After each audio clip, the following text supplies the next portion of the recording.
Deixaram-me para trás, numa estrada deserta a mais de 300 quilômetros de casa. Quer voltar? Então ande! Gritou a minha nora, e a sua risada ecoou no vazio. Naquele momento, pensei que fosse uma piada de mau gosto, uma brincadeira cruel. 3 anos depois, o meu telefone tocou. Era ela. Ligou 72 vezes. Se esta história lhe parece familiar, partilhe-a. Há quem precise de saber que é sempre possível recomeçar, independentemente do que tentem fazer conosco. E fique até ao fim, porque o que aconteceu depois daquelas 72 chamadas vai além de qualquer imaginação. Chamo-me Cleide Santos. Aos 68 anos, sou professora de português aposentada, viúva há 12, e durante a maior parte da minha vida, vivi sob a ilusão de que conhecia o meu próprio filho.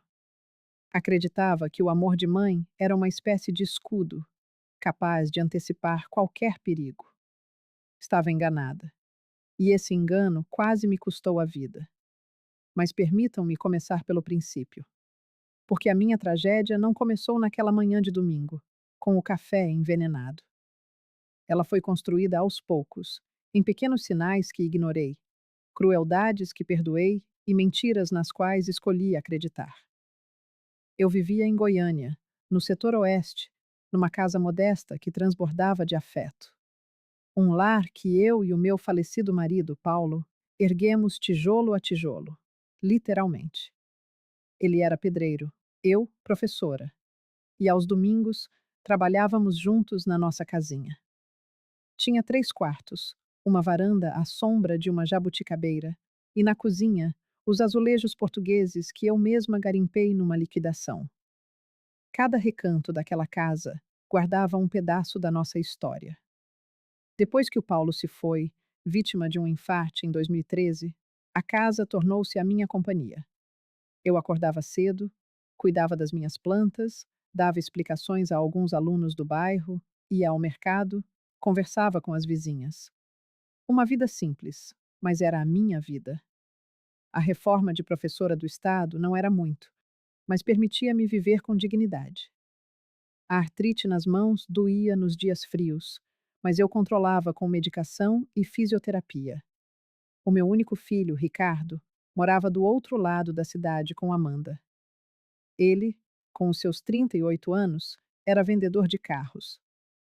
Conheceu-a em 2023, através de uma aplicação de encontros. Amanda, aos 35, era o retrato da competência. Bonita, articulada, gerente de uma loja de roupa. De início, a sua simpatia conquistou-me. Ligava para saber como eu estava, tratava-me com educação. Mas, subtilmente, as coisas começaram a mudar. Primeiro, vieram as insinuações, disfarçadas de cuidado. Dona Cleide, não acha perigoso viver sozinha numa casa tão grande? Perguntava Amanda, com um tom de preocupação que, na altura, me pareceu genuíno. E se lhe acontece alguma coisa durante a noite? Quem a vai socorrer? Tenho os vizinhos, minha filha, e o telemóvel sempre na mesa de cabeceira. Respondia eu, sem dar grande importância. Depois, as sugestões tornaram-se mais diretas. Mãe, estivemos a pensar. Começou o Ricardo, durante uma visita em março de 2024. Podias vender esta casa e vir morar conosco. Ou então compramos uma casa maior para todos. Tens dinheiro parado neste imóvel e nós dar-te-íamos todo o conforto. Ricardo, eu criei-te nesta casa. O teu pai está enterrado em cada tijolo. Não vou sair daqui, disse eu com firmeza. Vi um brilho de irritação nos seus olhos, mas desapareceu tão depressa como surgiu. Está bem, mãe. Era só uma ideia. Preocupamo-nos contigo. As visitas tornaram-se mais tensas. Amanda olhava para as divisões da casa de uma forma diferente, como se estivesse a avaliar o espaço, a fazer cálculos mentais. Perguntavam sobre documentos, sobre o testamento, Se a casa estava em meu nome, se havia dívidas. Achava estranho, mas respondia. Afinal, eram o meu filho e a minha nora, a minha família. Em abril, a mãe de Amanda, Vera, começou a surgir nas conversas. Nunca a conheci pessoalmente, mas Amanda falava dela constantemente. A minha mãe diz que uma pessoa idosa sozinha em casa é um perigo. A minha mãe conhece um agente imobiliário excelente para avaliar propriedades. A minha mãe acha que devias fazer um testamento em vida. Comecei a sentir-me desconfortável. Não pelo que diziam, mas pela forma como o diziam. Havia uma insistência, uma pressão velada que crescia a cada visita. Em maio, numa tarde de sábado, apareceram sem avisar. Trouxeram um agente imobiliário, um amigo, que começou a medir as divisões, a avaliar a localização, a falar do excelente valor de mercado da propriedade. Eu não tinha pedido nenhuma avaliação. Ricardo, o que se passa? Perguntei-lhe, quando ficamos a sós na cozinha. Nada, mãe. É só para saberes o valor do que tens. Informação nunca é demais, respondeu ele, evitando o meu olhar. Naquela noite, não consegui dormir. Fiquei a olhar para o teto do meu quarto, o mesmo teto que o Paulo tinha pintado de azul claro porque eu dizia que me lembrava o céu. Algo estava profundamente errado. Sentia no estômago aquele aperto que pressagia uma tempestade sem saber de onde virá. Liguei à minha irmã, Graça, que vive em Anápolis. Contei-lhe tudo. Cleide, tens de ter cuidado, alertou-me ela. Essa conversa de vender a casa, de morar junto, já vi este filme. É gente a aproveitar-se dos mais velhos para lhes tirar o patrimônio. Graça, é o meu filho, o meu único filho. E então? Quantas histórias não ouvimos de filhos que roubam os próprios pais? Tens de proteger o que é teu. Eu não queria acreditar. Recusava-me a aceitar que o meu Ricardo, o menino que embalei nos braços, a quem ensinei a ler, que chorou no meu ombro quando o pai morreu, pudesse estar a planear algo contra mim. Mas o mal-estar crescia. Em junho, a pressão intensificou-se. Ligavam todos os dias, apareciam de surpresa, traziam papéis para eu assinar. É só uma procuração simples, mãe, para eu poder tratar de coisas por ti, se for preciso. Eu não assinei. Algo me deteve. Foi então que comecei a reparar nos olhares. Amanda olhava para o Ricardo com uma espécie de impaciência sempre que eu recusava algo. Ricardo mordia o lábio, nervoso, sempre que eu dizia não. Havia uma tensão entre eles que eu não compreendia. Até aquele domingo, 23 de junho de 2024. O dia que mudou tudo. Chegaram de manhã cedo, algo raro. Mãe, vamos preparar um pequeno almoço especial para si. Não precisa de fazer nada, é só sentar-se e relaxar, disse Amanda, com um sorriso largo demais. Aquilo pareceu-me logo estranho. Amanda nunca se tinha oferecido para fazer nada na minha cozinha. Mas eu deixei. Pensei que talvez estivesse a ser paranoica, que a Graça me tivesse enchido a cabeça com más ideias. Sentei-me na varanda enquanto eles preparavam café, pão de queijo, bolo. O cheiro era bom. O Ricardo aproximou-se, beijou-me a testa. Amo-te, mãe, disse ele. E naquele momento, eu quis acreditar que estava tudo bem, que me tinha enganado em relação a tudo. Venha, dona Cleide. Está tudo pronto, chamou Amanda da cozinha. Entrei. A mesa estava posta com esmero. Havia café a fumegar numa chávena de porcelana que pertencera ao Paulo. Peguei na chávena, soprei o líquido quente e bebi um gole. Tinha um sabor diferente, ligeiramente amargo no final. Este café está forte, comentei. É um café especial que eu trouxe. Vai adorar, respondeu Amanda, observando-me com uma intensidade estranha. Bebi mais 2 goles. O Ricardo continuava de pé, encostado ao umbral da porta, a observar em silêncio. Foi então que comecei a sentir-me tonta. As vozes deles tornaram-se distantes, como se viessem do fundo de um túnel. A sala começou a girar lentamente. Eu. Eu não me estou a sentir bem, consegui dizer, agarrando-me à borda da mesa. É o calor, mãe. Anda, vamos dar uma volta de carro, apanhar um pouco de ar, disse o Ricardo, segurando-me pelo braço. Eu não conseguia pensar com clareza. O meu corpo pesava, a minha língua parecia grossa. Deixei que me levassem para o carro. A Amanda conduzia. O Ricardo sentou-se atrás, comigo. Tentei manter os olhos abertos, mas era como se tivessem colocado pesos nas minhas pálpebras. Onde? Onde vamos? Murmurei. Só dar uma volta, mãe. Relaxa. E eu apaguei. Mas o que descobri quando acordei gelou-me o sangue e mudou para sempre tudo o que eu pensava saber sobre o amor de uma mãe e a crueldade daqueles que deveriam proteger-me. Acordei com a sensação de que a minha cabeça estava a ser esmagada. Uma dor latejante, aguda, que vinha de dentro do crânio. A minha boca estava seca como lixa. Tentei engolir, mas a garganta arranhou. Onde estava eu? Abri os olhos lentamente. A luz era ofuscante, brutal. O sol batia-me diretamente no rosto. Tentei levantar a mão para me proteger, mas o meu braço pesava, não obedecia. Foi então que percebi. Estava deitada no chão. Chão de terra. Terra vermelha, seca, gretada. Terra de sertão. O meu coração disparou. Com esforço, apoiei-me nos cotovelos e sentei-me. A tontura veio em ondas. Olhei ao redor, a tentar compreender. Estava na berma de uma estrada de asfalto gasto, com mato seco de ambos os lados. Nenhuma casa à vista, nenhum poste, nenhum sinal de civilização. Apenas o sertão infinito e aquela estrada vazia a cortar o nada. Ricardo, chamei, com a voz rouca. Ricardo? Silêncio.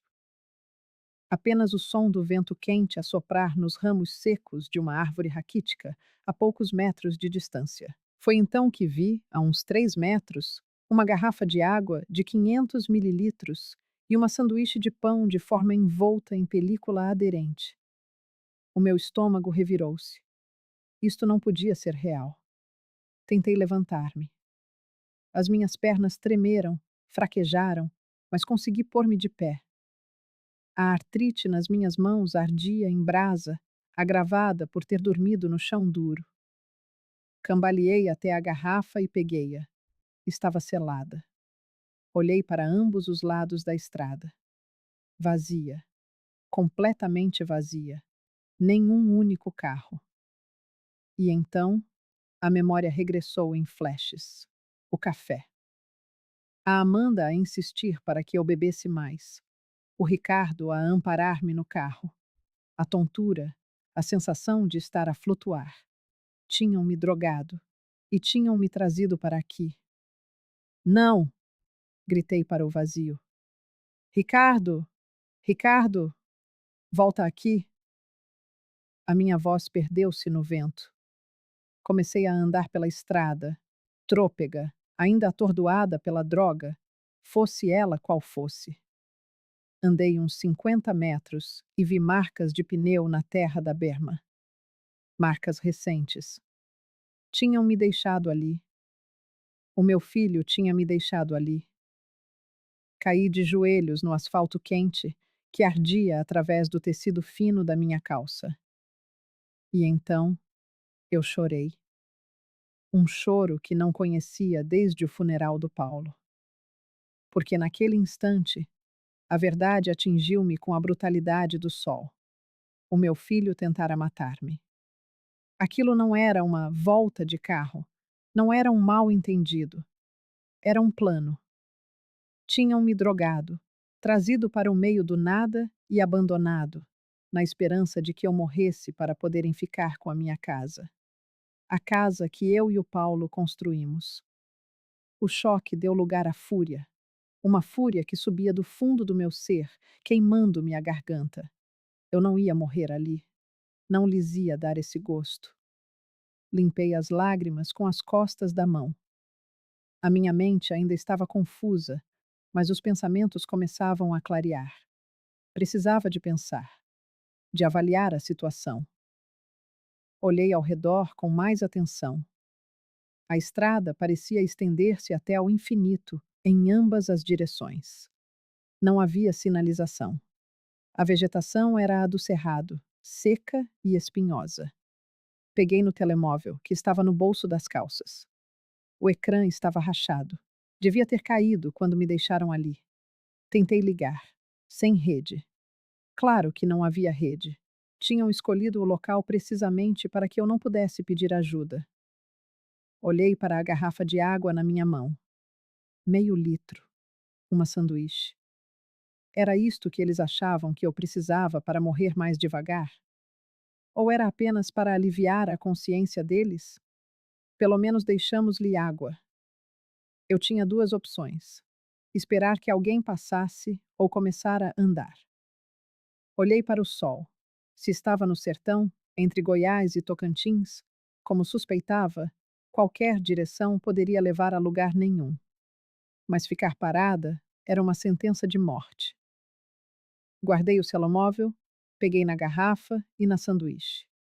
Escolhi um lado da estrada, o lado de onde as marcas dos pneus indicavam que o carro tinha vindo, e comecei a caminhar. Cada passo era uma luta. O sol caía sobre mim como chumbo derretido. A minha roupa não oferecia qualquer proteção. Em 15 minutos, a minha pele já ardia. Tentei manter um ritmo constante, mas a idade e a artrite cobravam o seu preço. As minhas mãos latejavam. Os joelhos protestavam.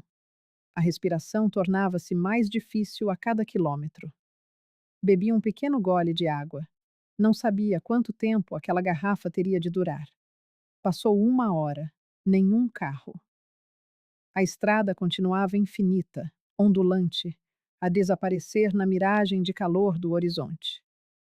2 horas. Os meus lábios começaram a gretar. A cabeça latejava com mais força. O efeito da droga passava, mas a desidratação começava a instalar-se. Tentei não pensar no Ricardo. Tentei não me lembrar do menino de 7 anos que partiu o braço a cair da bicicleta e com quem passei a noite inteira no hospital. Tentei não me lembrar do adolescente que chorou no meu colo quando a primeira namorada o deixou. Tentei não me lembrar do homem de 30 anos que me abraçou no funeral do pai e disse: "Agora sou eu que vou cuidar de ti, mãe." Mas eu lembrava-me. Lembrava-me de tudo. E cada memória era uma facada. Como é que ele foi capaz? Como podia a criança que saiu de mim, que amamentei no meu peito e protegi do mundo, ter me feito isto? A resposta era de uma simplicidade brutal: ganância. Pura e sórdida ganância. A tarde caía sobre o sertão. Já tinha bebido metade da minha água e comido metade do sanduíche, que o calor transformara numa pasta com gosto de papelão. Mas era comida. As minhas pernas tremiam, um prenúncio da insolação cujos sintomas eu conhecia de cor, por já ter dado aulas sobre eles. A náusea a subir pela garganta, a tontura, a confusão que toldava os pensamentos. Mesmo assim, continuei a andar. O sol começou a sua descida, tingindo o céu com pinceladas de laranja e vermelho, cores de uma beleza que, em outra vida, me teriam feito parar para admirar. Agora, porém, eram apenas o arauto de uma única certeza: a noite estava a chegar. E no sertão, a noite traz consigo um frio cortante. Eu não tinha um casaco, não tinha nada além da roupa que trazia no corpo. Quando o céu se tornou de um roxo quase negro, eu já cambaleava. Teria percorrido 8, talvez 10 quilômetros, Perdi a conta. Cada passo era um ato mecânico, desprovido de vontade. A água acabara. O sanduíche também. Saí da estrada e arrastei-me até uma árvore seca e retorcida, que oferecia uma frágil ilusão de abrigo. Sentei-me, encostada ao seu tronco, abraçando os joelhos. O frio não demorou. Em menos de meia hora, tremia de forma incontrolável. Olhei para o céu e as estrelas começavam a surgir, milhares delas. Um espetáculo que há muito não via. Na cidade, a poluição luminosa roubava-nos esta visão. Mas ali, no meio do nada, o firmamento era um manto infinito de luz. Paulo, sussurrei para as estrelas. Eu ainda não queria partir. Ainda não. O frio intensificou-se, mordendo-me a pele. Tentei encolher-me ainda mais, gerar algum calor com o meu próprio corpo, mas estava exausta, desidratada, em choque. Fechei os olhos, não para dormir, mas para não morrer sem lutar. E foi nesse instante, no meu momento mais sombrio, que uma certeza gelada se formou em mim. Se eu sobrevivesse, alguém pagaria muito caro pelo que me tinham feito. O amanhecer chegou lentamente, pintando o sertão com tons de rosa e dourado. Eu não pregara olho. O frio e o medo não o permitiram. Cada ruído na escuridão me sobressaltara, mas eu sobrevivera à noite. O sol, ao surgir no horizonte, trouxe alívio e desespero em igual medida. Calor, finalmente. Mas também a certeza de que, se ninguém passasse por aquela estrada hoje, eu não sobreviveria a outra noite. O meu corpo estava rígido. Levantei-me com dificuldade, cada articulação um protesto de dor. Os meus lábios estavam gretados e a sangrar, a língua inchada. A pele do rosto e dos braços, vermelha e a arder, testemunhava a violência do sol. Mas eu estava viva. Voltei para a estrada. Havia apenas um plano: continuar a andar até que alguém passasse ou até que as minhas pernas cedessem de vez. Comecei a caminhar, mais devagar do que no dia anterior. Cada movimento exigia um esforço monumental. A desidratação era severa e eu sabia que entrava em território perigoso. Comecei a ter pequenos lapsos, momentos em que a fronteira entre a vigília e o sonho se esbatia. Via miragens, uma casa ao longe que se desvanecia ao piscar dos olhos, um carro na estrada que não passava de uma sombra de nuvem no asfalto. Então, com o sol novamente a pino, quando eu já me resignara a que aquele seria o meu último dia, ouvi o som distante, mas real, de um motor. Parei no meio da estrada, virando-me na direção do ruído. Um ponto preto no horizonte, a crescer, a tomar a forma de uma caminhonete. Comecei a acenar, a agitar os braços com a força que me restava. A minha voz era um arranhão na garganta, mas eu acenava. Acenava como se a minha vida dependesse disso, porque dependia. A caminhonete abrandou e parou a uns 20 metros de mim. A porta abriu-se e dela desceu uma mulher morena, de uns 40 anos, de calças de ganga e camisa de xadrez. O seu olhar era uma mistura de choque e preocupação. Meu Deus, senhora! O que lhe aconteceu? Disse ela, correndo na minha direção. Tentei falar, mas a minha garganta não obedeceu. Tudo o que consegui emitir foi um som rouco. Ela segurou-me pelos braços, avaliando o meu estado. Está desidratada? Muito desidratada. Há quanto tempo está aqui? Dois, 2 dias. Consegui sussurrar. 2 dias? Como? Não. Depois conta-me tudo. Venha, entre na caminhonete. Ela ajudou-me a sentar. Tirou uma garrafa de água do porta-luvas. Beba devagar. Um golo de cada vez. A água a deslizar pela minha garganta foi a melhor sensação da minha vida. Eu queria beber tudo de uma vez, mas ela segurou a minha mão com gentileza. Se beber demasiado rápido, vai vomitar.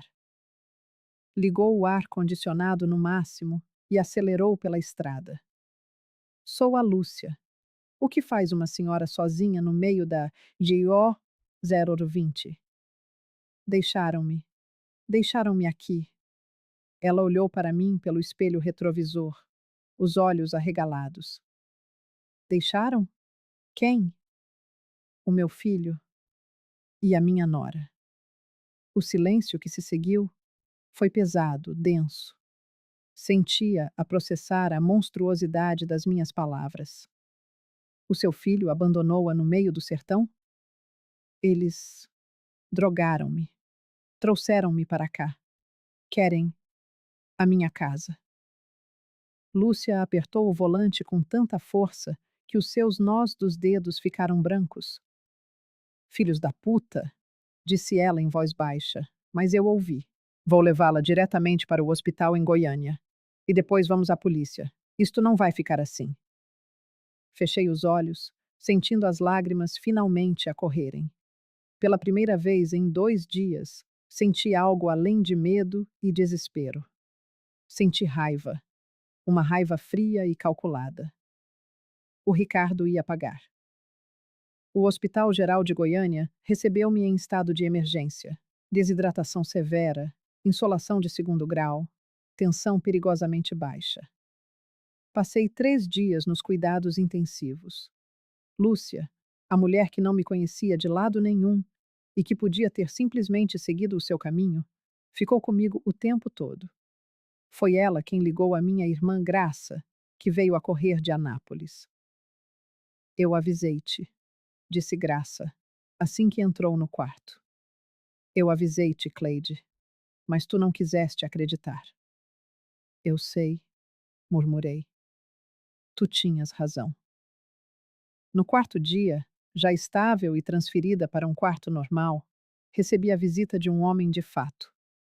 Era o delegado Ferreira, da Delegacia de Crimes contra Idosos. Dona Cleide, começou ele puxando uma cadeira. A senhora Lúcia Mendes procurou-nos e relatou o caso. Preciso que me conte tudo, desde o início. E eu contei. Contei sobre a pressão para vender a casa, sobre o café especial, sobre acordar no meio do nada, sobre os 2 dias de inferno. Ele tomava notas num pequeno caderno. Quando terminei, olhou para mim com uma expressão que misturava piedade e fúria. O que eles fizeram tem um nome, Dona Cleide. Tentativa de homicídio qualificado, com fraude e aproveitamento da vulnerabilidade de um idoso. O seu filho e a sua nora vão responder por isso. Eles ainda estão na minha casa? Perguntei. Vamos descobrir agora mesmo. Vou enviar uma viatura para lá imediatamente. Ele levantou-se, mas antes de sair, virou-se. Dona Cleide, a senhora é uma sobrevivente. Poucas pessoas teriam aguentado o que a senhora aguentou. Esta história não ficará impune. Mais tarde, os policiais contaram-me como tudo se passou. Quando a viatura chegou à minha casa, Ricardo e Amanda estavam lá. Não se escondiam, não fugiam. Estavam de mudanças. Já tinham contratado um caminhão e começado a esvaziar os quartos. A arrogância era tal que nem lhes passara pela cabeça que precisavam de desaparecer. Ricardo Santos? Perguntou o policial à porta. Sim, sou eu. Algum problema? Respondeu ele com aquele sorriso de vendedor que eu tão bem conhecia. Está preso por tentativa de homicídio qualificado contra Cleide Santos. A expressão dele, segundo o polícia, foi impagável. Primeiro confusão, depois incredulidade e, por fim, pânico puro. Como assim? A minha mãe. Ela morreu no sertão, gritou ele, confessando o crime sem se dar conta. Amanda tentou fugir pelas traseiras, mas não foi longe. Na busca à casa, encontraram tudo. Documentos de transferência de propriedade já preenchidos com uma assinatura forjada, uma procuração falsa em meu nome, e no lixo da cozinha, a embalagem do sedativo que tinham esmagado e colocado no meu café. Criminosos amadores e estúpidos, mas não menos perigosos. No dia seguinte, o delegado voltou ao hospital. Temos provas mais do que suficientes. O telemóvel dele tem GPS. Conseguimos rastrear a viagem até o quilômetro 157 da GO 020, exatamente onde a senhora foi encontrada. Ficaram lá 10 minutos e voltaram. E há mais. Encontramos conversas entre ele e a mãe da Amanda, uma tal de Vera, a planear tudo com semanas de antecedência. A mãe dela também? Perguntei, sentindo o estômago revirar. Sim, vai responder como coautora. Conspiração para homicídio. Graça, ao meu lado, segurou a minha mão. Agora tens de cuidar de ti, esquecer esse monstro a quem chamavas filho. Mas eu não conseguia esquecer. Todas as noites no hospital, ficava acordada a olhar para o teto, a tentar compreender. Como é que uma criança se transforma nisto? Onde foi que eu errei? Ou será que ele sempre fora assim e eu é que nunca quis ver? O processo foi rápido, com provas tão esmagadoras: o GPS, as mensagens, a compra do medicamento. A defesa tinha pouco a que se agarrar. Ricardo tentou culpar Amanda. Amanda culpou-o a ele. Vera manteve-se em silêncio, mas as mensagens no seu WhatsApp gritavam a sua culpa. Quando a velha morrer, vocês dividem tudo comigo, escrevera ela. A velha. Era assim que se referia a mim. O júri condenou-os em 4 meses. Ricardo e Amanda, 5 anos de prisão. Vera, 3 anos como coautora. Eu estava presente na leitura da sentença. Olhei para o meu filho pela primeira vez desde aquele domingo. Ele evitou o meu olhar. Estava mais magro, pálido, envelhecido, mas não parecia arrependido. Parecia apanhado. Quando os levaram algemados, Amanda começou a chorar. Não de remorso, mas de raiva por ter sido descoberta. Sabe quando se pensa que se chegou ao fundo do poço e depois se descobre que há uma cave? Foi o que senti naquele dia. Voltei para casa uma semana depois, mas já não era a minha casa. Era a cena de um crime. Cada divisão estava impregnada da presença deles. A cozinha, onde prepararam o café envenenado. A sala onde me ampararam quando perdi a consciência. Não consegui ficar. Quero vender e rápido, disse eu a um agente imobiliário. Cleide, esta casa é a tua história, protestou Graça. Esta casa é o meu trauma, respondi. Não consigo respirar aqui dentro. Vendi-a em 3 semanas. Comprei um apartamento mais pequeno noutro bairro, mais novo, mais luminoso. Sem memórias, sem fantasmas. Mas havia um fantasma que eu não conseguia deixar para trás. A culpa. A culpa de uma mãe que não conseguiu proteger-se do seu próprio filho.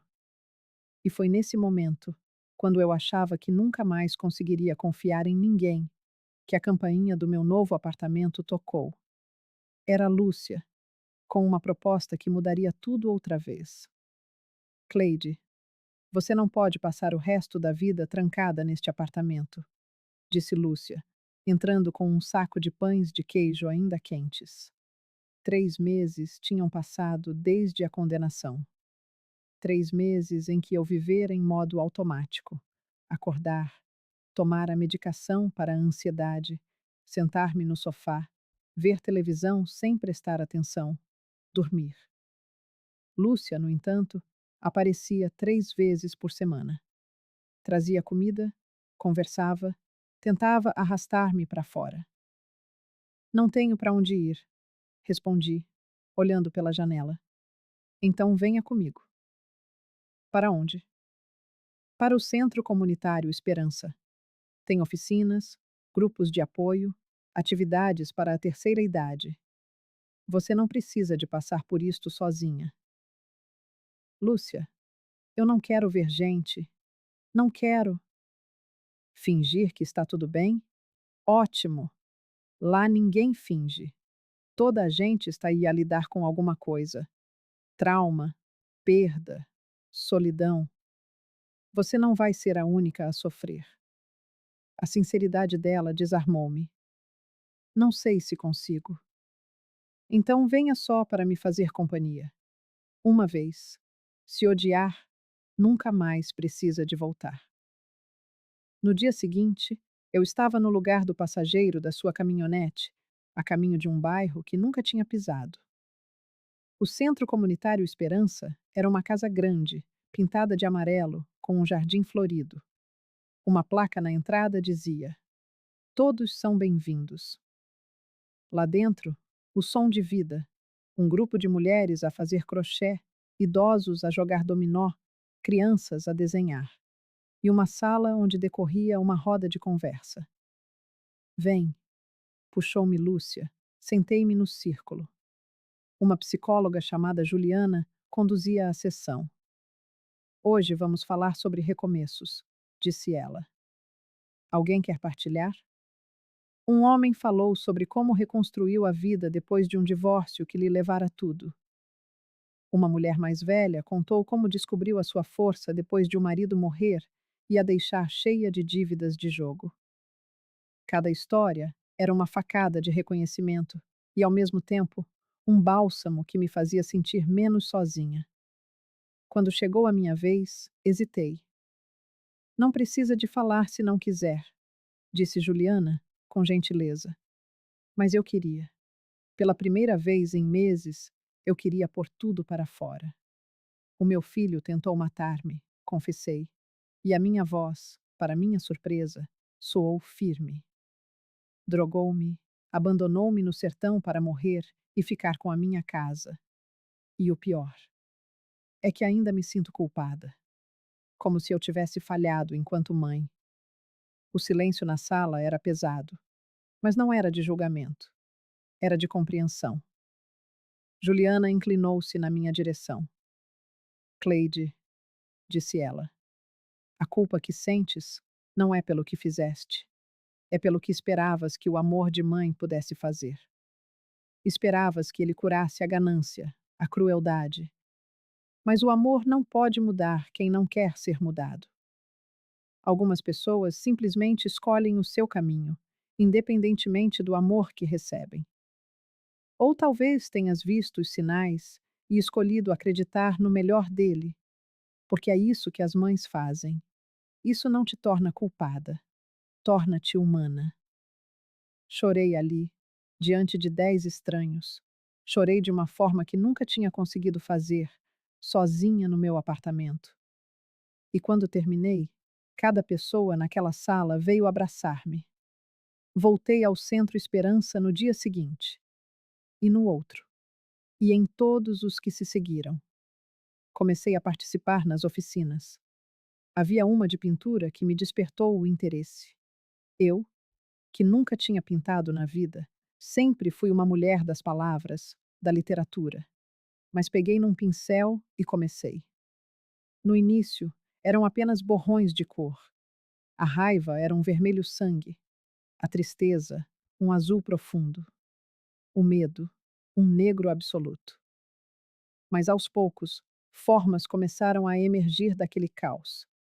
Uma estrada solitária, uma árvore retorcida, estrelas num céu imenso. Eu estava a pintar o meu trauma, a transferir para a tela aquilo que não conseguia processar dentro de mim.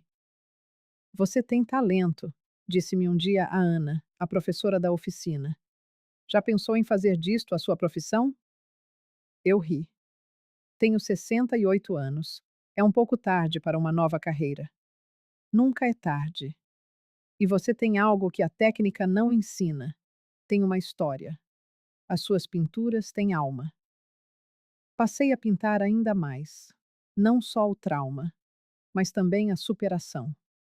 Pintei a Lúcia a chegar na sua caminhonete. Pintei a Graça a segurar-me a mão no hospital. Pintei o jardim do Centro Esperança. Pintei a vida a brotar da morte. Foi nessa altura que conheci o Mateus. Tinha 11 anos e era filho de uma das voluntárias. Um menino magro e silencioso que ficava sempre num canto durante as atividades das crianças. Um dia, aproximou-se enquanto eu pintava. Você pinta bem, disse ele baixinho. Obrigada. Gostas de desenhar? Ele encolheu os ombros.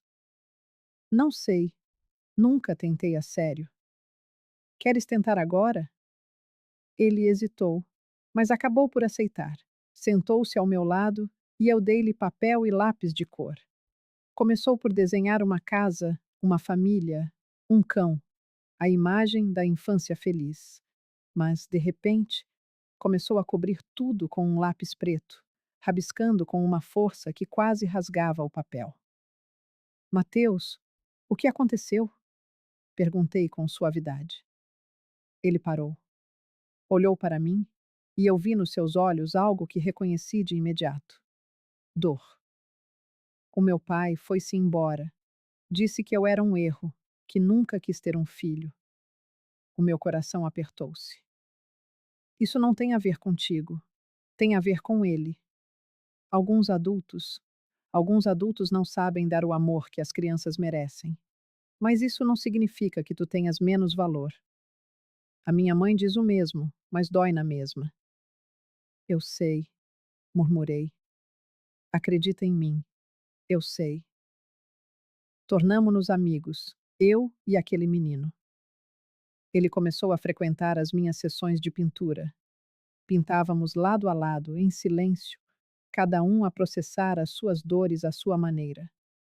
Um dia, ele pintou um super-herói.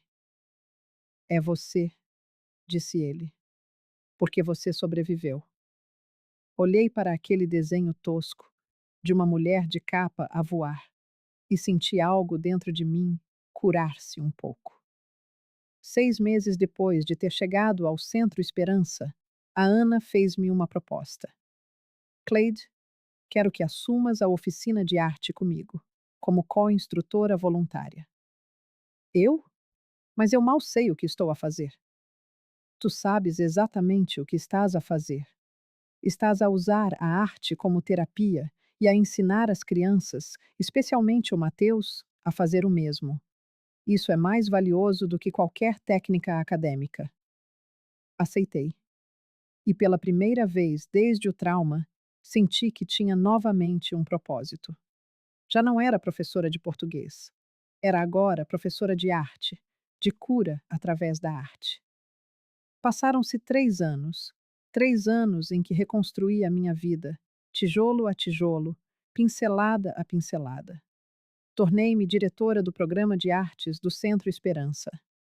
Organizei uma pequena exposição com os trabalhos dos alunos, consegui doações de material e trouxe artistas locais para dar workshops. O Mateus, agora com 14 anos, tinha decidido que queria estudar artes visuais. Foi por sua causa, disse-me ele. Você mostrou-me que a dor pode transformar-se em beleza. A minha vida estava boa.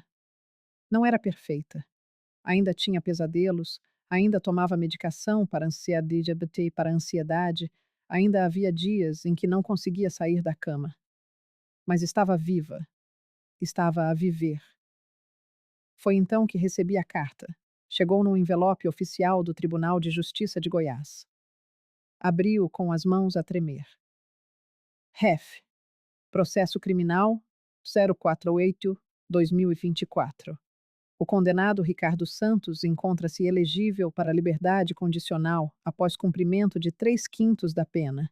Solicita-se o posicionamento da vítima. O meu mundo parou. O Ricardo ia sair da prisão. Liguei para o delegado Ferreira. Ele pode mesmo sair? Sim, dona Cleide. Teve bom comportamento, frequentou cursos de ressocialização, trabalhou na prisão. Segundo o sistema penal, cumpriu os requisitos para a liberdade condicional. E se eu me opuser? Pode fazê-lo. O seu depoimento perante o juiz terá peso, mas não garante que o pedido seja negado. E preciso de ser honesto. Tem de estar preparada para a possibilidade de ele ser solto de qualquer maneira. A lei é a lei. Desliguei o telefone e fiquei a olhar para a parede da minha sala. 3 anos. 3 anos a reconstruir-me. E agora ele ia voltar. Não para a minha vida, isso eu jamais permitiria. Mas voltaria para o mundo. Respiraria o mesmo ar que eu. Caminharia pelas mesmas ruas. E eu teria de viver sabendo que ele estava lá fora. O que aconteceu quando finalmente o vi novamente, porém, fez-me questionar tudo o que eu pensava saber sobre justiça, perdão e segundas oportunidades. A audiência de liberdade condicional seria em 2 semanas. Era esse o tempo que eu tinha para decidir se me iria opor. A graça foi direta. É óbvio que te opões. Ele tentou matar-te. A Lúcia foi mais cautelosa. O que é que o teu coração te diz? A Juliana, a psicóloga, foi a mais profunda. Cleide, esta decisão não é sobre ele, é sobre ti.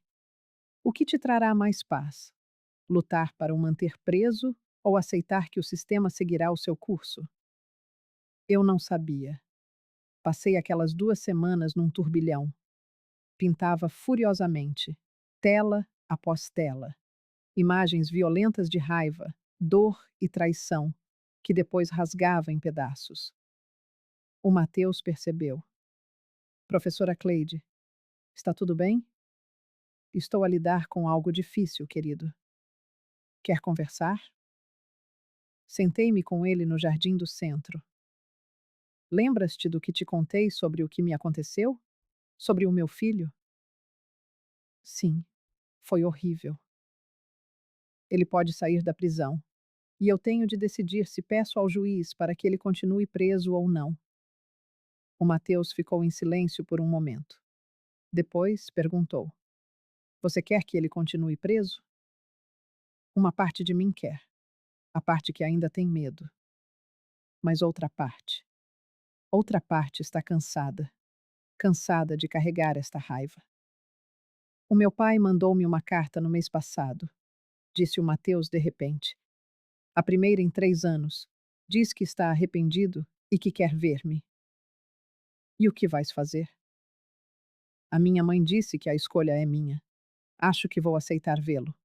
Não porque eu perdoei, mas porque preciso de o olhar nos olhos e saber se ele mudou mesmo ou se é só conversa. A sabedoria daquele rapaz de 14 anos atingiu-me como um relâmpago. Eu também precisava de olhar o Ricardo nos olhos. Liguei para o advogado do sistema penitenciário. Quero fazer uma visita a Ricardo Santos. Sou a mãe dele. Houve um silêncio do outro lado da linha. A senhora tem a certeza? Tenho. A penitenciária estadual de Goiás ficava a 40 quilômetros da cidade. A Graça insistiu em acompanhar-me. A Lúcia também quis ir, mas pedi para ir apenas com a minha irmã. Durante o caminho, a Graça tentou dissuadir-me. Tu não tens de fazer isto. Não lhe deves nada. Não estou a fazer isto por ele. Estou a fazer por mim. A sala de visitas era um ambiente frio, com mesas de metal, cadeiras desconfortáveis e guardas em cada canto. Cheirava a desinfetante e a desespero. Sentei-me a uma mesa e esperei. A porta abriu-se e o Ricardo entrou. O homem que entrou não era o mesmo que eu vira no dia da sentença, 3 anos antes. Estava mais magro, os cabelos curtos, a postura curvada pela vergonha ou pelo peso do tempo. Mas a verdadeira mudança estava nos seus olhos. A arrogância e a frieza tinham desaparecido, dando lugar a um imenso vazio. Ele sentou-se à minha frente. Durante 1 minuto inteiro, não dissemos nada. Apenas nos olhamos. Foi ele quem quebrou o silêncio. Mãe. A sua voz saiu rouca, quebrada. Não me chames assim. Cortei. Perdeste esse direito quando me deixaste para morrer. Ele baixou a cabeça. Eu sei. Por que é que o fizeste, Ricardo? Eu preciso de entender. Precisavas tanto assim do dinheiro? A casa valia a morte da tua mãe? Não era só a casa. disse ele em voz baixa. Éramos nós, eu e a Amanda. Estávamos cheios de dívidas. Ela tinha pedido dinheiro a agiotas para a mãe e eles estavam a cobrar, a ameaçar-nos. E a solução era matar-me. Não era para te matar. Explodiu ele e um guarda deu um passo em frente. Ele controlou-se. A ideia era só assustar-te. Deixar-te lá por umas horas, até concordares em assinar os papéis. Nós íamos voltar. Eu ri. Um riso seco e amargo. Vocês drogaram-me, Ricardo. Levaram-me para um lugar a 320 quilômetros de distância. Abandonaram-me no sertão com meio litro de água. Isso não foi para assustar. Foi para matar. Eu sei, gritou ele, e as lágrimas começaram a escorrer-lhe pelo rosto. Eu sei disso agora. Eu sei o que fizemos. Acordo todos os dias aqui a saber que sou um monstro. E esperas o quê? A minha pena? O meu perdão? Não. Não espero nada. Só queria que soubesses que eu mudei, que entendo o que fiz, que se eu pudesse voltar atrás no tempo. Mas não podes. E eu morri naquele sertão, Ricardo. A Cleide, que conhecias, a tua mãe, morreu ali. A mulher que sobreviveu é outra pessoa. Uma pessoa que tu criaste quando decidiste trair-me. Ele soluçava agora, com a cabeça entre as mãos. Eu sinto muito. Sinto tanto. Levantei-me. Tu vais sair daqui. Com o meu apoio ou sem ele, vais sair. Mas não te iludas a pensar que isso significa que te perdoei. Significa apenas que não vou mais deixar que controles a minha vida, nem mesmo com a minha raiva. Tu não mereces esse poder sobre mim. Comecei a andar em direção à saída. Mãe! Parei, mas não me virei. Vou passar o resto da vida a tentar compensar-te de alguma forma. Eu prometo. As tuas promessas não valem nada para mim. Saí sem olhar para trás. No carro, a Graça olhou para mim. E então? Vou escrever ao juiz a dizer que não me oponho à sua liberdade condicional. Tens a certeza? Tenho. Ele vai sair de qualquer maneira.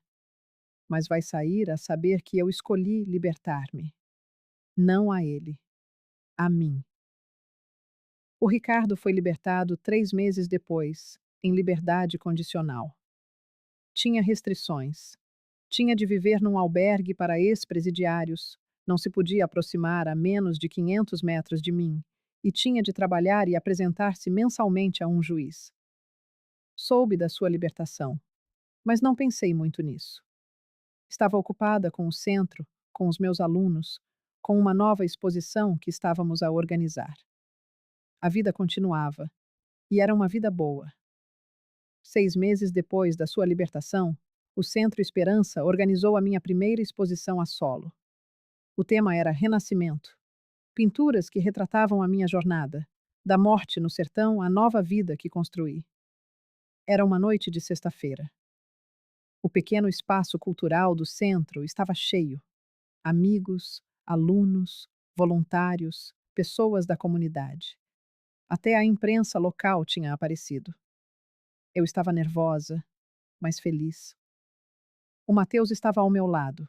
Ele tinha sido o curador da exposição comigo. A Graça e a Lúcia estavam lá, orgulhosas. A Ana, a minha co-instrutora, vendia impressões para angariar fundos para o centro. Foi quando o vi. Ao fundo do salão, à distância, a olhar para as minhas pinturas. Ricardo. O meu coração disparou. Instintivamente, procurei os seguranças com o olhar, mas então percebi. Ele não estava a violar a ordem de restrição. O Centro Esperança era um espaço aberto ao público. Ele tinha o direito de estar ali. Ele viu-me a olhar e ficou paralisado. Não se aproximou. Permaneceu onde estava. A Juliana apareceu ao meu lado. Queres que lhe peça para sair? Não, ouvi a minha própria voz dizer. Deixa-o ficar. Continuei a noite. Conversei com os visitantes, expliquei as pinturas, agradeci o apoio, mas sempre consciente da sua presença, ali, ao fundo. Quando a exposição estava a terminar e as pessoas começavam a sair, ele aproximou-se, devagar, cauteloso. Posso falar contigo? Só um minuto, pediu ele. A Graça aproximou-se rapidamente. Você não devia estar aqui. Graça, está tudo bem, disse eu. Virei-me para o Ricardo. Um minuto. Saímos para o jardim do centro. Mantivemos uma distância segura. As suas pinturas, começou ele, procurando as palavras, são devastadoras e lindas. Você transformou o que aconteceu em arte. Transformei o trauma em vida. É o que os sobreviventes fazem. Eu sei que não tenho o direito de estar aqui, mas eu precisava de te ver bem, feliz. Por quê? Porque 3 anos na prisão deram-me muito tempo para pensar, para entender o que eu destruí. Você não era só a minha mãe, era uma pessoa, com sonhos, medos, uma vida inteira.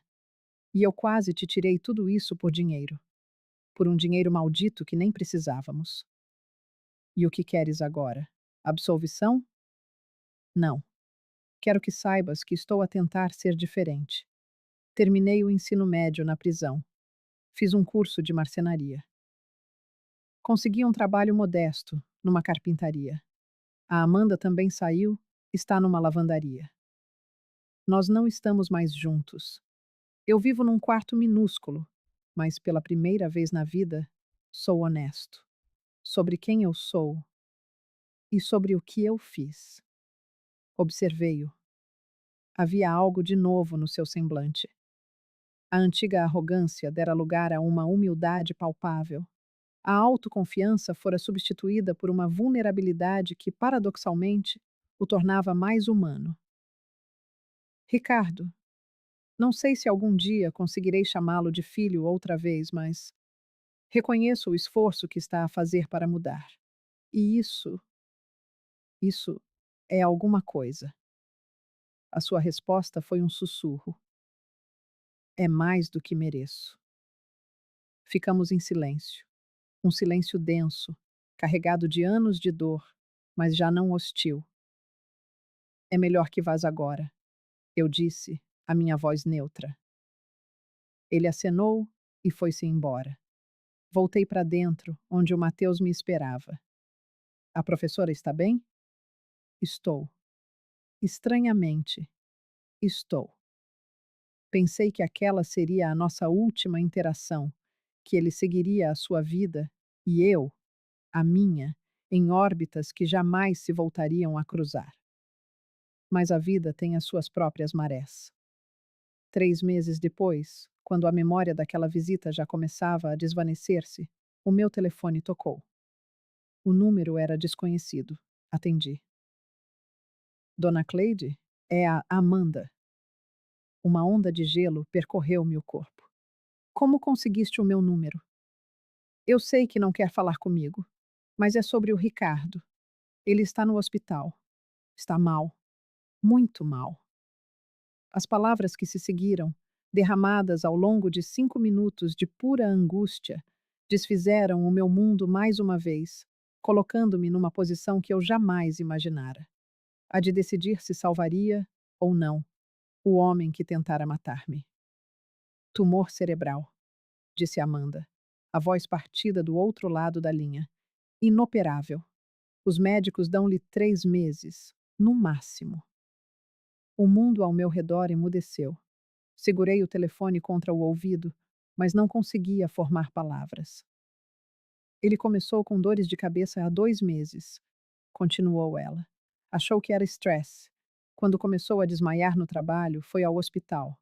Fizeram uma tomografia e é um tumor na base do cérebro. Não dá para operar sem o matar. E a quimioterapia não vai adiantar. É agressivo demais. Por que é que me estás a contar isto? Consegui finalmente perguntar. Porque ele está sozinho, Dona Cleide, completamente sozinho no hospital. E a única coisa de que fala, nos momentos de lucidez, é de si. Pergunta se a senhora sabe. Se viria. Eu sei que não tenho direito nenhum de pedir nada, mas. Tens razão. Não tens. Desliguei. Fiquei sentada na sala do meu apartamento, a olhar para a parede, a minha mente um turbilhão de emoções que eu não conseguia processar. O Ricardo estava a morrer. O homem que tentara matar-me estava a morrer. Uma parte de mim, pequena e sombria, uma parte que eu odiava admitir que existia, sentiu uma pontada de satisfação, justiça cósmica, karma. Mas a parte maior, a mulher que eu reconstruí com terapia, arte e resiliência, sentia algo muito diferente. Uma tristeza profunda. Tristeza pela vida desperdiçada, pelo potencial perdido, pelo menino que ele fora e pelo homem que poderia ter sido. Liguei a Juliana. Preciso de falar contigo. É urgente. Encontramo-nos no centro no dia seguinte. Contei-lhe tudo. O que é que queres fazer? Perguntou ela. Não sei. Ele tentou matar-me, Juliana. Matar-me. Por que é que eu deveria importar-me com o fato de ele estar a morrer? A questão não é se tu deverias importar-te, Cleide. A questão é: tu importas-te. Parei. Eu, eu importo-me e odeio-me por isso. Cleide, passaste os últimos anos a reconstruir-te. Parte dessa reconstrução foi entender que tu não és definida pelo pior momento da tua vida. O Ricardo também não precisa de ser definido pelo pior momento da dele. O pior momento dele foi tentar assassinar-me. Sim, e isso é imperdoável em muitos aspectos. Mas tu mesma disseste que não ias deixar que a raiva dele controlasse a tua vida. Então, a pergunta que importa não é se ele merece a tua visita. A pergunta é: o que trará paz ao teu coração quando ele se for? Tê-lo visto ou não? Eu não tinha resposta. Passei 3 dias a pensar. 3 dias em que quase liguei para o hospital várias vezes. 3 dias de tortura. Foi o Mateus, mais uma vez, quem me ajudou a decidir. Estávamos a pintar no centro quando ele disse: Professora, ensinou-me que a arte consiste em transformar a dor em beleza. Mas também me ensinou que há dores que temos de enfrentar de frente, antes de as podermos transformar. Estás muito sábio para quem tem 14 anos, sabias? É porque tenho uma boa professora. Naquela noite, liguei a Amanda. Qual é o hospital? O Hospital Geral de Goiânia. O mesmo hospital onde eu lutara pela vida 3 anos antes, quando a Lúcia me resgatou. A ironia cortou-me como vidro. A Amanda esperava-me no átrio. Ela também estava diferente. O cabelo mais curto, sem maquilhagem, roupas simples de trabalho. Parecia ter envelhecido 10 anos. Dona Cleide, obrigada por ter vindo, disse ela, e desatou a chorar. Eu não vim por ti. Onde é que ele está? Quarto 307. Mas preciso de a avisar. Ele está muito mal. Às vezes fica confuso por causa dos medicamentos. E está magro, fraco. Subi. Cada passo pesava uma tonelada. Uma parte de mim queria virar costas e fugir. Parei à porta do quarto 307. Respirei fundo. Entrei. O Ricardo estava na cama, ligado a máquinas. Um soro no braço, o monitor cardíaco a apitar num ritmo monótono. E ele estava irreconhecível. O homem na cama era um estranho, uma sombra do Ricardo que eu conhecia. O rosto, encovado, a pele, de um tom cinzento e doentio, olheiras profundas como abismos. Perdera tanto peso que parecia um espectro. Mas quando me viu, os seus olhos encheram-se de lágrimas. Mãe, a sua voz era um sussurro rouco. Tu vieste. Aproximei-me e sentei-me na cadeira ao lado da cama. Não lhe peguei na mão. Ainda não conseguia. A Amanda ligou-me. Falou-me do tumor.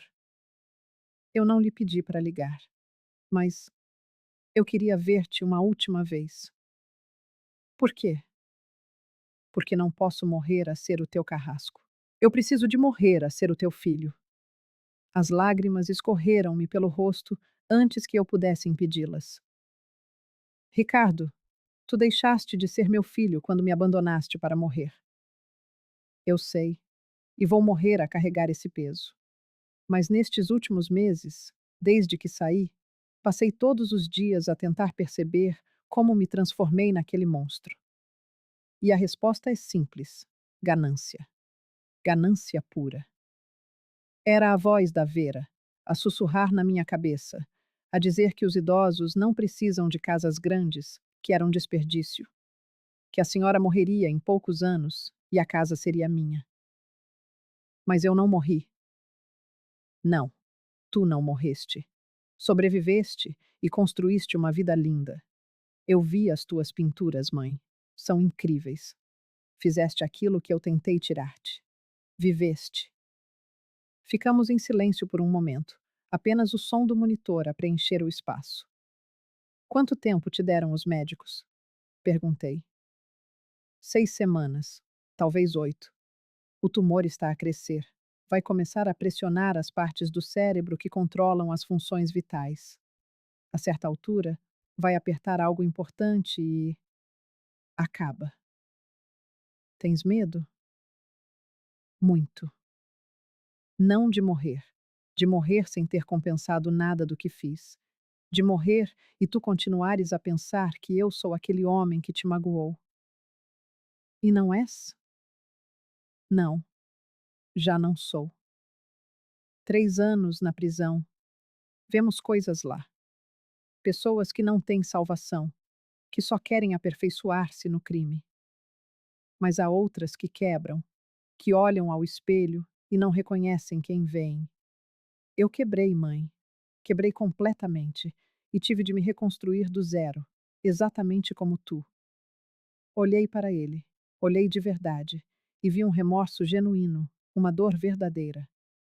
Não o remorso de quem foi apanhado, mas o de quem finalmente compreendeu a dimensão da destruição que causou. O que queres de mim, Ricardo? Quero que saibas que eu mudei, que o homem que estás a ver aqui não é o mesmo que te traiu. E que quando eu morrer, se algum dia puderes pensar em mim e lembrar-te não só do meu pior dia, mas também de alguns dias bons, isso seria mais do que eu mereço. Fiquei ali sentada, a processar tudo. Ele fechou os olhos, exausto. Vou pensar nisso, disse eu por fim. Não te prometo nada, mas vou pensar. Voltei ao hospital nos dias seguintes. Não sei bem por quê. Talvez a Juliana tivesse razão. Eu precisava de enfrentar isto de frente. A Amanda também lá estava sempre. Descobri que ela tinha perdido o emprego para poder cuidar dele. É o mínimo que posso fazer, disse-me ela. Por ele e por si. Tu também mudaste, comentei um dia. A prisão muda-nos, ou nos destrói completamente, ou nos força a repensar tudo. Eu repensei e percebi que era uma pessoa horrível, manipuladora, gananciosa, cruel. A minha mãe, a Vera, criou-me assim. Mas não é desculpa. Eu escolhi ouvi-la. Eu escolhi fazer o que fizemos. A tua mãe ainda está presa? Saiu no mês passado. Não falo com ela. Cortei o contato. Ela é veneno. Ficamos em silêncio. Duas mulheres que tinham sido inimigas, agora unidas pela vigília de um homem moribundo. Na terceira semana, o Ricardo piorou drasticamente. Começou a ter convulsões, a perder a fala por longos períodos, a não reconhecer onde estava. Não vai demorar muito, disse-me o médico. É uma questão de dias. Eu estava lá quando ele teve a última grande convulsão. Quando acordou, estava mais fraco do que nunca, mas, curiosamente, mais lúcido. Mãe, chamou ele, estendendo a mão. Pela primeira vez em 3 anos, segurei na mão do meu filho. Eu amo-te, sussurrou ele. Sempre te amei, mesmo quando fiz aquilo. E isso torna tudo pior, porque o amor não devia ser capaz de fazer o que eu fiz. Não era amor, Ricardo. O amor não abandona. O amor não mata. Tens razão. Era egoísmo disfarçado de amor. Mas agora eu entendo a diferença. As suas pálpebras estavam pesadas. Ele estava cansado, tão cansado. Eu perdoo-te, disse eu, e as palavras escaparam-me antes que a minha mente pudesse contê-las. Os seus olhos abriram-se. Tu perdoas? Perdoo-te. Não porque o mereças, mas porque eu mereço paz. Mereço carregar paz no meu coração, não ódio. Vais morrer a saber que a tua mãe te perdoa. Mas entende bem isto. Perdoar não é esquecer. Não é dizer que o que fizeste esteve certo. É apenas largar o peso. Eu estou a largar-te, Ricardo. Ele chorou, as lágrimas a rolarem pelo seu rosto magro. Obrigado. Obrigado, mãe. Descansa agora. O Ricardo morreu 3 dias depois, numa manhã de quinta-feira. Eu estava lá, a segurar-lhe a mão. A Amanda estava do outro lado. Ele simplesmente fechou os olhos e parou de respirar. Em paz, sem dor. O monitor emitiu aquele som contínuo e agudo. Os médicos entraram, desligaram as máquinas, cobriram o corpo. Sentei-me ali mais alguns minutos, a olhar para a forma sob o lençol branco. O meu filho tinha morrido. O menino que eu criei, que amei, que me traiu, que se arrependeu, tinha morrido. E contra todas as probabilidades, eu sentia paz. Mas foi no funeral, 3 dias depois, que a verdadeira surpresa surgiu, mostrando-me que, mesmo no fim, o Ricardo guardara uma última lição sobre redenção. O funeral foi simples. Uma capela pequena, poucas pessoas. Eu, a Graça, a Lúcia, a Amanda, alguns colegas da carpintaria e o seu advogado. Eu não esperava discursar, mas quando chegou a hora, levantei-me. O Ricardo foi o meu filho, foi também o meu carrasco, e nos seus últimos meses foi o meu professor em algo que nem ele sabia que me estava a ensinar: que as pessoas podem mudar. Não para apagar o que fizeram, isso é impossível, mas para se tornarem algo mais do que o seu pior momento. Ele morreu como meu filho, e isso, de uma forma tortuosa e dolorosa, é suficiente. Sentei-me. A Graça apertou-me a mão. Depois da cerimônia, o advogado chamou-me. Dona Cleide, tenho algo para si. Entregou-me um envelope. Dentro, uma carta do Ricardo e um documento. Abri a carta. A caligrafia estava trêmula, escrita claramente com dificuldade nos seus últimos dias. Mãe, se estás a ler isto, é porque eu já parti. Não tenho muito para deixar. 3 anos na prisão e meses doente consumiram tudo. Mas o pouco que sobrou, quero que vá para o programa de arte do Centro Esperança. São 15.000 reais da venda das minhas ferramentas de carpintaria e algumas economias. Usa-os para comprar materiais para as crianças, para que elas possam transformar a dor em beleza, como tu ensinaste. E se, algum dia, o Mateus precisar de alguma coisa, cuida dele por mim. Sei que ele é especial para ti. Ele lembra-me de quem eu deveria ter sido.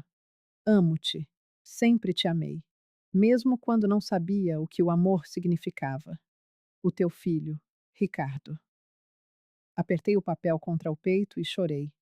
Não de tristeza, mas de alívio, de um ciclo que se fechava. 2 semanas depois, estava a organizar os pertences do Ricardo que a Amanda tinha guardado. Não havia muito. Algumas roupas, ferramentas, cadernos da prisão. Entre os cadernos, encontrei um diário que ele mantivera nos últimos meses. Abri-o numa página ao acaso. Dia 47. Após o diagnóstico, fui à exposição da minha mãe hoje. Fiquei ao fundo a observar. As suas pinturas contam a história que eu causei: a estrada, o sertão, a morte, e depois a cor a voltar, a vida a surgir. Ela pegou no que eu fiz e transformou em arte, em propósito. Eu destruí, ela criou. Quem é mais forte? A resposta é óbvia. Virei para outra página. Dia 89. A Amanda disse-me hoje que também quer mudar, que quer ser diferente. Conversamos durante horas sobre quem éramos e quem queremos ser. É estranho. Há 3 anos, éramos parceiros no crime. Agora, somos parceiros na redenção. Não sei se isto nos absolve. Provavelmente não. Mas é alguma coisa. A última página, legível. Dia 156. A minha mãe perdoou-me. Não sei como processar isto. Não o mereço. Mas ela deu-me algo que eu jamais esperava: paz.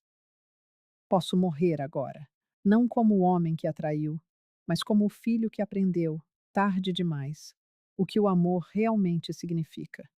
Fechei o caderno e chorei de novo. Mas eram lágrimas de cura. 1 mês depois, a Amanda procurou-me. Dona Cleide, eu sei que não tenho o direito de pedir nada, mas posso ser voluntária no Centro Esperança? Olhei para ela. Por quê?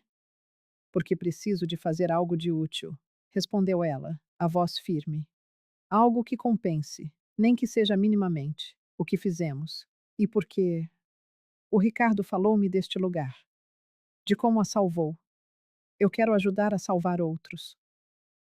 Falei com a Juliana sobre o assunto. Ela foi cautelosa, mas não se opôs. Se ela mudou de verdade, disse, o centro é precisamente o lugar para ela. Se não mudou, isso tornar-se-á evidente muito depressa. A Amanda começou a trabalhar no centro 2 semanas depois. No início, foi desconcertante. Surreal até. Trabalhar ao lado da mulher que havia tramado a minha morte. Mas ela se mostrou humilde, incansável. Encarregava-se dos trabalhos que todos evitavam: limpar os banheiros, organizar o estoque, a monotonia da papelada. Nunca se queixava, nunca pedia nada. Com o tempo, tecemos algo. Não era amizade, mas um pacto silencioso. Uma aliança de ex-inimigas, forjada na dor de um trauma compartilhado. 6 meses após a morte de Ricardo, eu, Amanda, Graça e Lucia fizemos uma viagem. Refizemos o caminho até a José Rivinte, até o quilômetro 157, ao ponto exato onde minha vida quase terminou. Levamos mudas de flores do cerrado, espécies resilientes, capazes de sobreviver ao sol impiedoso e à aridez da terra. Cada uma de nós plantou uma. Isto é para transformar um lugar de morte em um lugar de vida, eu disse. Para que, se alguém passar por aqui precisando de esperança, veja que a beleza pode brotar até no solo mais estéril. Plantamos em silêncio. Regamos. Marcamos o local com uma pequena placa que Mateus fizera na oficina da escola. Aqui morreu o medo. Aqui nasceu a coragem. Ficamos ali, até o crepúsculo, observando o sertão tingir-se de ouro e laranja. Você conseguiu, disse Graça com a voz embargada. Você sobreviveu e venceu. Eu não venci, respondi. Apenas aprendi a viver com as cicatrizes. Hoje, 4 anos depois, minha vida é outra. Sou diretora do programa de artes no Centro Esperança, que agora acolhe mais de 100 crianças por semana. Minhas pinturas foram expostas em 3 galerias. Assinei um contrato com uma editora para ilustrar livros infantis sobre resiliência. Mateus, agora com 18 anos, cursa artes visuais com bolsa integral. Ele me chama de segunda mãe. Eu o chamo de meu filho do coração. Amanda tornou-se a gerente administrativa do centro. É eficiente, dedicada, humilde. Não somos íntimas, mas há um respeito mútuo.